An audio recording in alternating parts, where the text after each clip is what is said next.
nós temos a questão do regime especial da nota fiscal fácil, né? O NFF. Então, esse regime, como eu já tinha dito anteriormente, ele foi instituído para quê?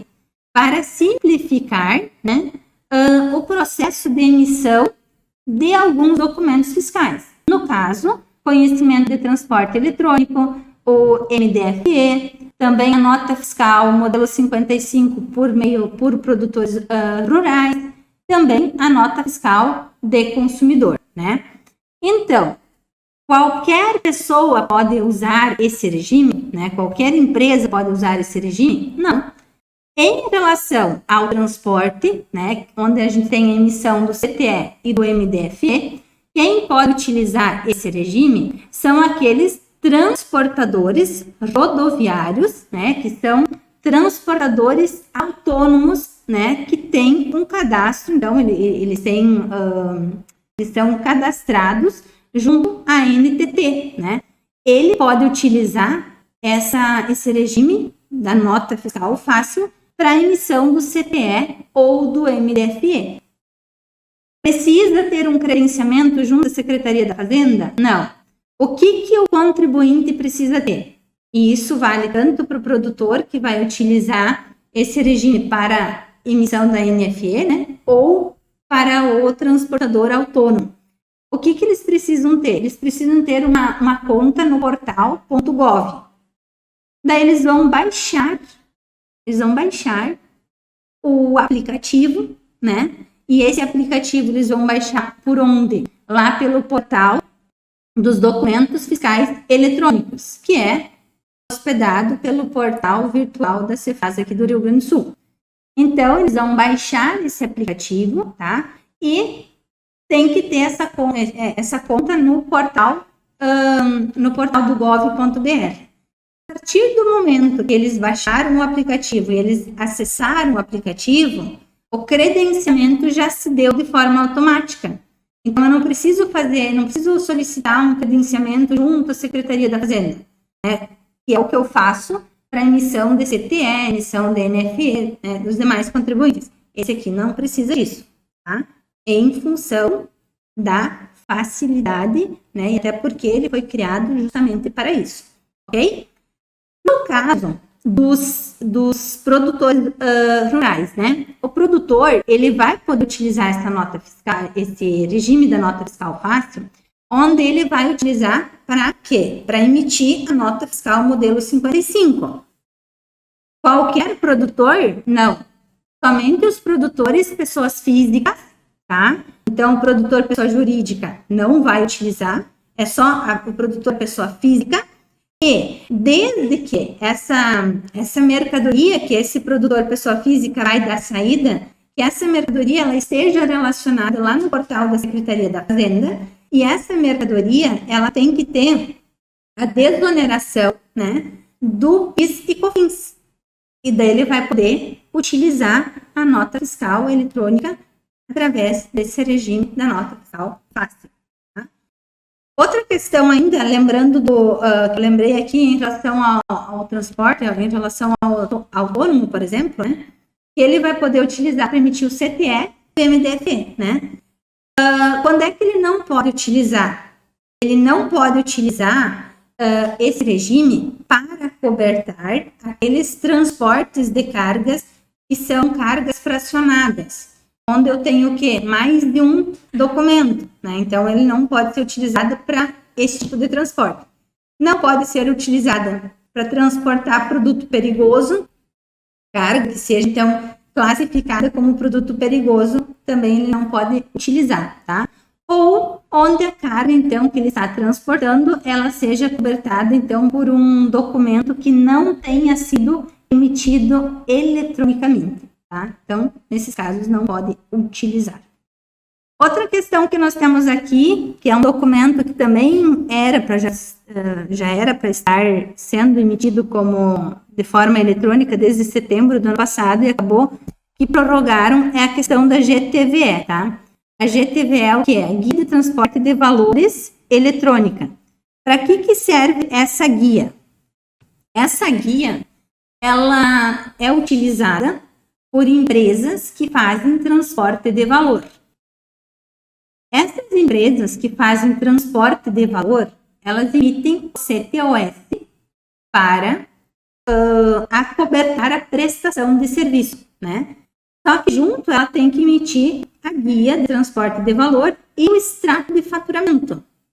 E tanto a guia de transporte de valor quanto o extrato de faturamento, eles vão ser substituídos por essa guia de transporte de valores eletrônico, que era para ter entrado em vigor em setembro do ano passado e foi prorrogado para 1º de março deste ano. Então, previsão agora é 1º de março. Acompanhem a legislação, principalmente essa questão de prazos, para ver se não vai ter alguma prorrogação, alguma alteração, tá? O que vocês têm que cuidar aqui? Para que eu consiga emitir essa GTVE, eu tenho que estar credenciada junto à Secretaria da Fazenda para emitir o CTOS.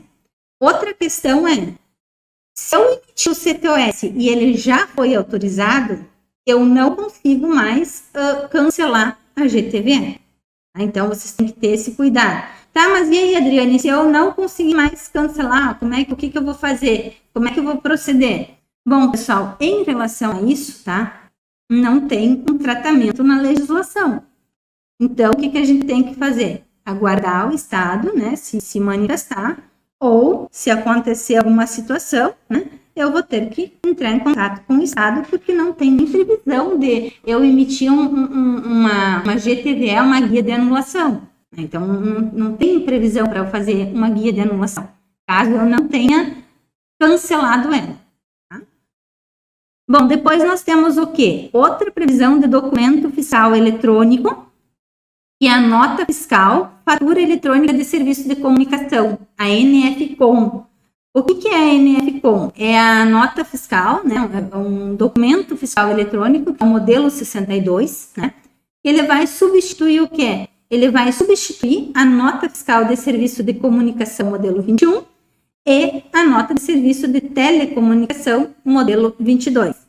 Então, existe hoje já o ajuste FINEP 7, que foi publicado em abril do ano passado, né? Trazendo, então, o início dessa obrigatoriedade para 2024, né? Então, já temos aqui a questão do modelo, né? Já temos a questão da obrigatoriedade definida pelo ajuste, né? Temos também a questão do credenciamento. Então, o próprio ajuste, ele estabelece o quê? Que a obrigatoriedade vai se dar a partir de 1º de julho do ano que vem. O credenciamento, ele vai se dar por duas formas, ou voluntário ou de ofício. O que é o de ofício? O que é o voluntário? Bom, voluntário já diz, né? Voluntário. Eu me disponibilizo a emitir esse documento no formato eletrônico. Agora, quando ele é de ofício, quer dizer o quê? Que a Secretaria da Fazenda, a Receita Estadual, ela me intimou para emitir esse documento no formato eletrônico. Então, a partir de julho do ano que vem, obrigatoriedade. Bom, aí, o que eu vou ter que fazer? Emitir esse documento no formato eletrônico e eu vou ter um documento auxiliar.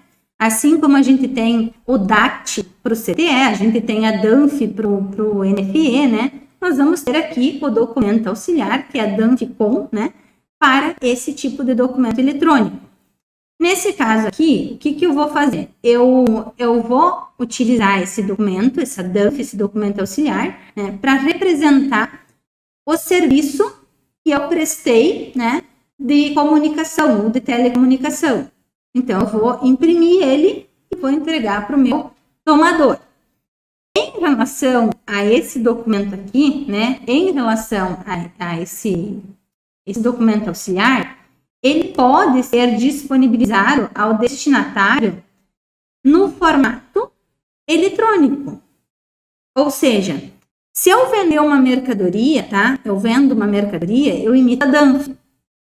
A DANF, ela é impressa e ela acompanha a circulação da mercadoria. Nesse caso aqui, desse documento fiscal eletrônico, eu posso tanto imprimir o documento auxiliar e entregar para o meu tomador, como eu posso disponibilizar num formato eletrônico. Tá, como é que se faz isso? Pessoal, isso, geralmente, a legislação nem entra no mérito. Como vocês vão fazer, tá?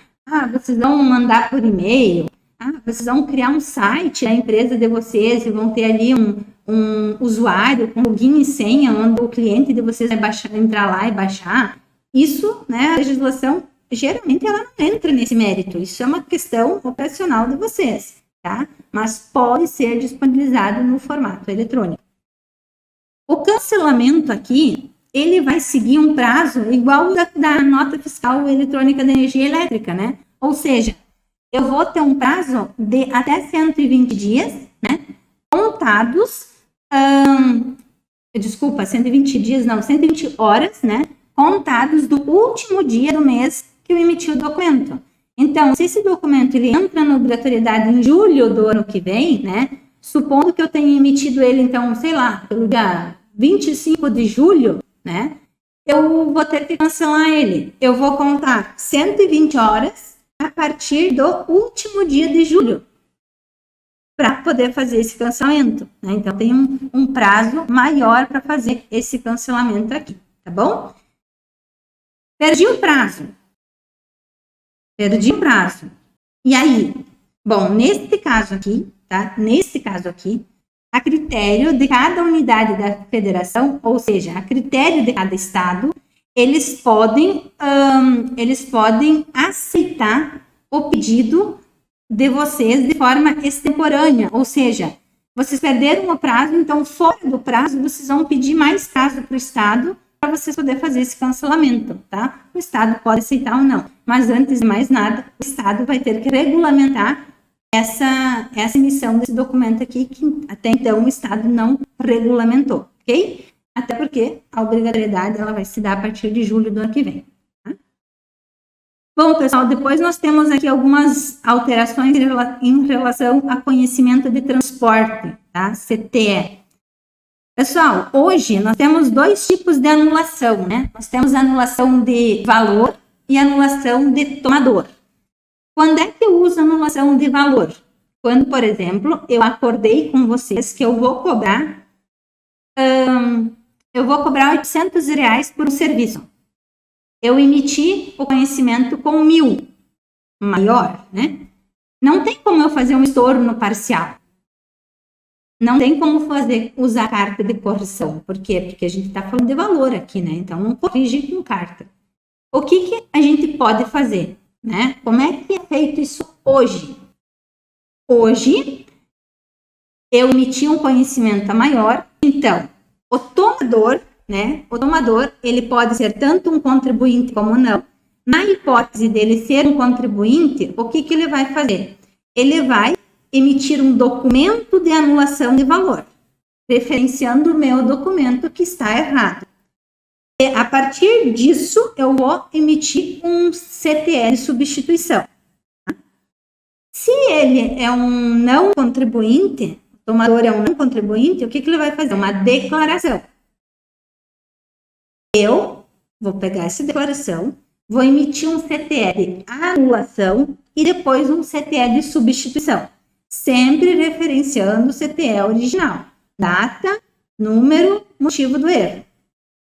Em substituição ao documento de anulação e a declaração, né, que o não contribuinte faz, eles podem fazer o registro, a manifestação, né, do registro de evento 15, e isso é feito lá pelo portal do CTE, né, vocês vão fazer por aí. Então, se for um CNPJ, ele vai fazer por meio de um certificado, né, do certificado digital. Se for uma pessoa física, por exemplo, ela vai fazer pelo acesso dela que ela tem lá no portal gov.br. Tá?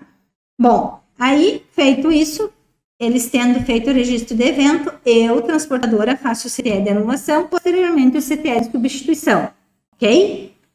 Mesma coisa quando se trata de anulação de tomador. Ou seja, eu deveria ter indicado como tomador o destinatário da mercadoria.